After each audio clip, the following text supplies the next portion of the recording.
नमस्कार जय जगन्नाथ। आज आम आसी पाखे जगतसिंहपुर बजार कलेज छक पाखे आम आसी पहुंचीचु मार्केंडेश्वर महादेव मंदिर। चलतु संपूर्ण मंदिर दर्शन करिया। जगतसिंहपुर मार्कंडपुर अवस्थित मार्केंडेश्वर महादेव मंदिर पुरातन कथा अनुसार इंग्रेज मानक शासन समय रे माछगा केनाल रे श्रमिक माने माटी खनन कार्य करुथिबा समय रे हठात माटी भितर साबळर मुन बाजी रक्त बाहरिला। कटकर देवान को स्वप्नादेश हैला से आदेश देले कार्य बंद करने।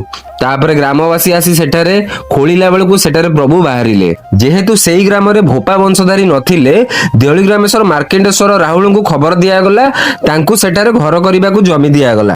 मार्केंडेश्वर को प्रभु स्वप्नादेश है कि गोटे हलदिया गामुछा आनी मो ऊपर पकई लंब हो पड़ू मो देहरे हाथ मारिबू मु आपे आपे स्थानांतरित हो जीवी। सेया हैला ग्रामवासी मिसी गोटे मंदिर निर्माण करी प्रभु को स्थापना कले। नमस्कार। नमस्कार। आपन नाटा रवि नारायण स्वाई। ये जगहटा ये जो मंदिर बर्तमान ये मंदिर को बर्तमान आसीचु ये जगहटा कोडी स्थानटी स्थानटा होची आज्ञा मार्कंडपुर मौजा आज्ञा जगतसिंहपुर जिला।